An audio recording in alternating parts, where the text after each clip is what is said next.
Selamat pagi teman-teman. Alhamdulillah, puji dan syukur marilah kita panjatkan kehadirat Allah Subhanahu wa Ta'ala. Dengan limpah rahmat dan hidayahnya kita bisa berkumpul di meeting ini dalam kegiatan bimbingan kelompok. Bagaimana kabar kalian? Apakah semuanya baik-baik saja? Alhamdulillah, Teh. Sebelumnya, saya ingin mengucapkan terima kasih banyak karena teman-teman bisa hadir dan mengikuti kegiatan bimbingan kelompok ini. Apakah kalian sudah saling mengenal satu sama lain? Pastinya belum ya. Belum, Teh.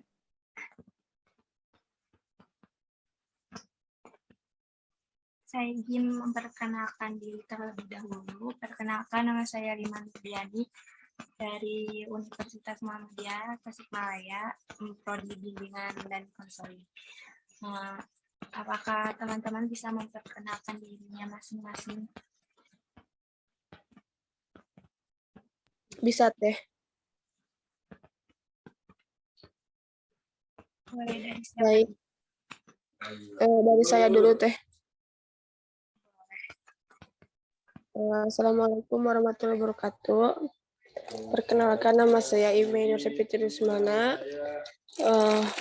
mahasiswi dari Universitas Muhammadiyah Tasikmalaya. Terima kasih. Sama-sama, Ime. Terima kasih. Boleh selanjutnya. Boleh, Teh. Saya, Teh. Assalamualaikum warahmatullahi wabarakatuh. Perkenalkan, nama saya Ratnasi Rahayu. Saya mahasiswa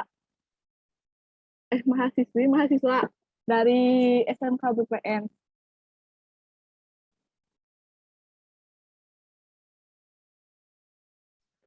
Terima kasih, Teratna. Boleh selanjutnya dari siapa? Dari saya Zaina Nur Aramdi, mahasiswi dari Universitas Bakti Tunas Husada, Prodi Refraksi Optisi. Terima kasih, Teh Jaina. Selanjutnya, boleh yang lain. Saya Siti Aulia dari mahasiswi dari Universitas Bakti Tunas Husada, Prodi Optometri. Terima kasih, Teh Siti Aulia. Selanjutnya boleh teman-teman yang lain.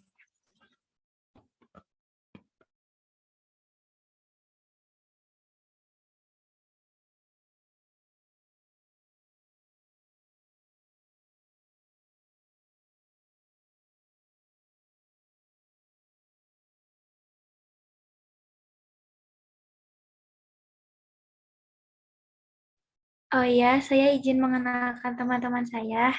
Ada Ya Alawiyah, ada Ana Mariam Desyana, dan juga ada Irna Nuraini. Kami sama dari Universitas Bakti Tunas Husada, Prodi Refraksi Optisi. Terima kasih. Terima kasih.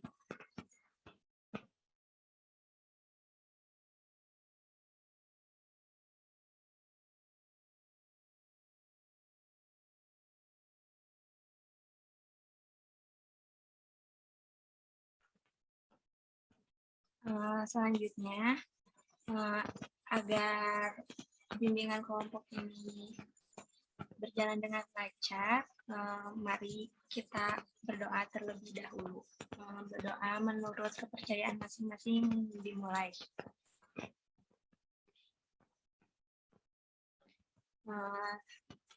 Selanjutnya, apakah ada yang tahu apa itu bimbingan kelompok atau kalian sudah pernah ada yang mengikuti bimbingan kelompok? Belum, Teh. Belum. Baik, saya izin menjelaskan apa itu bimbingan kelompok. Jadi, bimbingan kelompok merupakan salah satu teknik bimbingan yang berusaha membantu individu agar dapat mencapai perkembangannya secara optimal sesuai dengan bakat, minat, dan kemampuannya dengan memanfaatkan dinamika kelompok Artinya, semua peserta dalam kegiatan kelompok saling berinteraksi, bebas mengeluarkan pendapat, menanggapi, memberi saran, dan lain-lain. Nah, jadi begitu teman-teman bimbingan kelompok. Di dalam bimbingan kelompok ini, kita harus menjaga rahasia kelompok, terbuka untuk bercerita, dan dilakukan atas dasar sukarela. Bimbingan kelompok ini akan dilakukan 30 menit. Apakah ada yang ingin ditanyakan?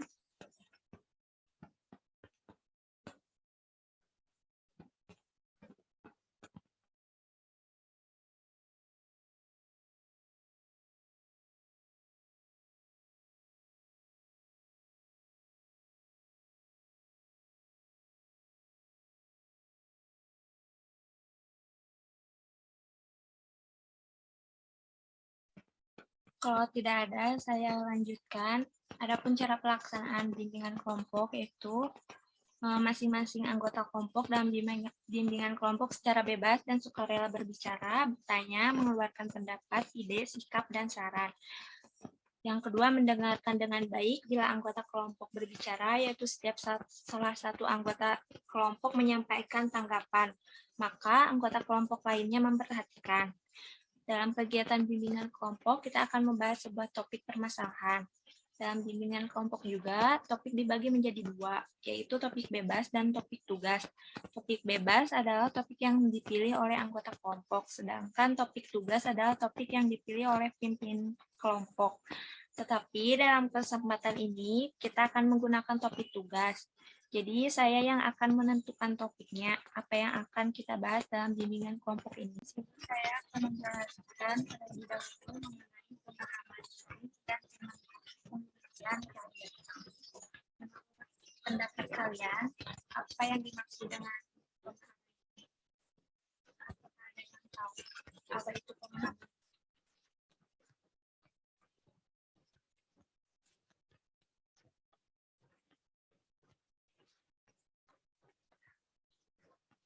Kalau tidak ada, pemahaman diri merupakan upaya yang dilakukan oleh seseorang untuk mengetahui kelebihan dan kekurangan yang ada pada diri sendiri. Aspek-aspek tersebut, baik yang menyangkut kelebihan maupun kekurangannya, yang meliputi aspek fisik, psikis, minat, bakat, cita-cita, dan kebutuhan pokok, serta daya hidup yang diinginkan.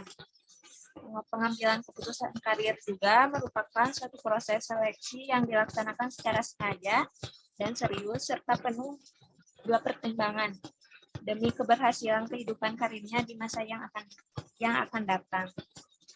Pengambilan karir di sini memiliki makna bahwa setiap individu memiliki kebingungan yang menyebabkan individu tersebut mengalami kesulitan dalam pengambilan keputusan karir. Apakah ada yang ingin ditanyakan?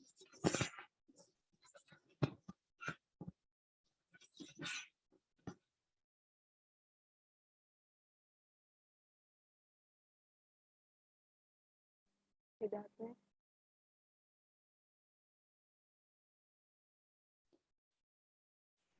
Baik, saya lanjutkan. Adapun faktor-faktor yang mempengaruhi dalam keputusan karir, yaitu motivation, yang kedua attitude, yang ketiga ketertarikan atau minat, yang keempat nilai-nilai, yang kelima konsep diri, yang keenam kepribadian dan pemilihan karir.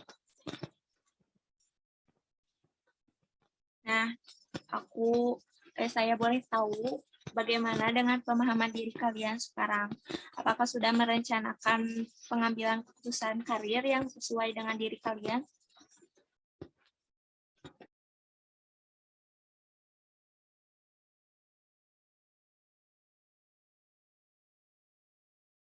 Belum.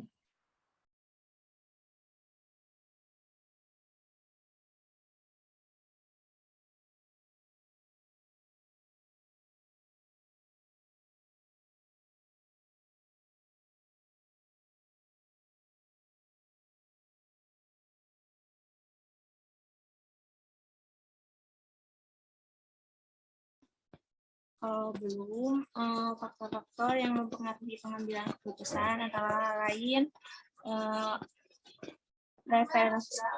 preference berkaitan dengan keinginan, harapan, dan tujuan.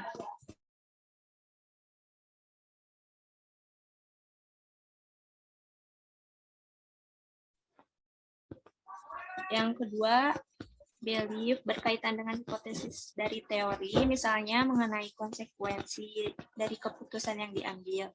Yang ketiga, emotion berkaitan dengan perasaan atau mood, reaksi negatif atau positif terhadap situasi yang berbeda dengan orang lain dan alternatif.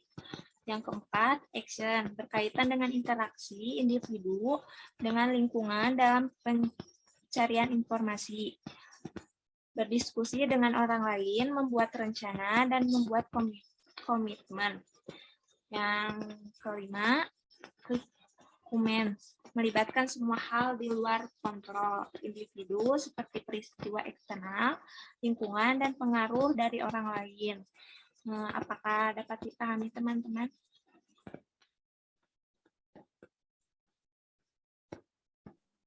Bisa teh.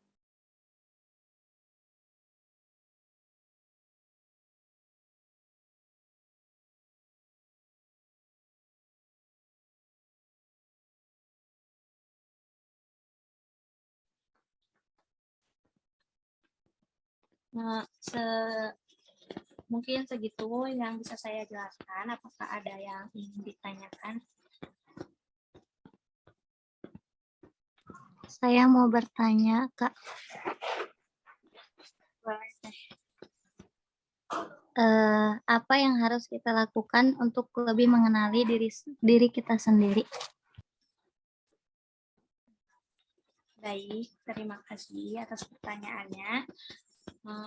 Yang harus boleh izin menjawab ya langsung. Yang harus kita lakukan untuk lebih mengenali diri kita sendiri, yaitu kita harus membuat kita jadi lebih bisa mengontrol segala perilaku dalam diri kita, maupun saat sedang bersama orang lain. Menurut Buya Hamka, pernah berkata, mengenali diri sendiri lebih sulit dibandingkan memahami kepribadian orang lain. Oleh sebab itu, kita harus mulai lebih kenal diri kita sendiri, baru kemudian orang lain. Begitu, Teh Siti Aulia.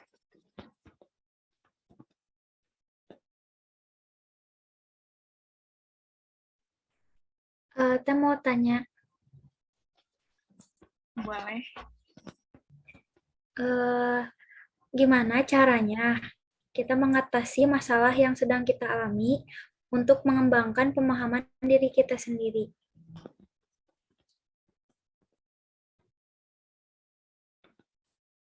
Jadi, izin menjawabnya. Cara mengatasi masalah yang sedang kita alami itu menerima kenyataan pahit, karena hidup tidak selamanya manis, ya kan? Kadang kita berada di atas, kadang juga ada di bawah. Saat kita berada di bawah, terimalah kenyataan tersebut, mengambil pelajaran dari kegagalan itu. Yang kedua, tetap tenang atau mengatur emosi. Untuk memastikan pikiran tetap tenang, kita harus mencoba dengan teknik relaksasi seperti meditasi, mendengarkan musik, atau bahkan tidur. Yang ketiga, selesaikan masalahnya satu persatu. Terus kita juga bisa curhat gitu, mencurahkan masalah itu kepada orang yang bisa kalian percaya. Yang terakhir mungkin bisa dengan cara bersyukur. Cara bersyukur ini akan mengubah cara pandang atau perspektif terhadap dunia. Mungkin begitu, Teh Gina. Ya, terima kasih. Izin bertanya teh. Boleh. Apa yang mempengaruhi proses pengambilan keputusan dari seseorang teh?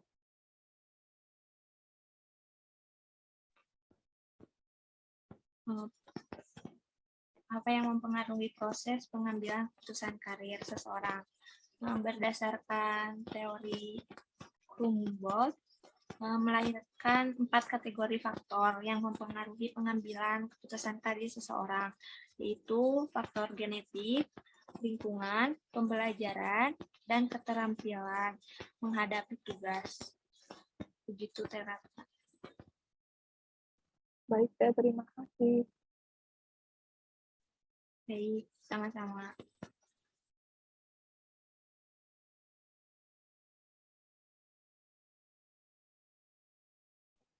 Apakah ada yang ingin ditanyakan lagi?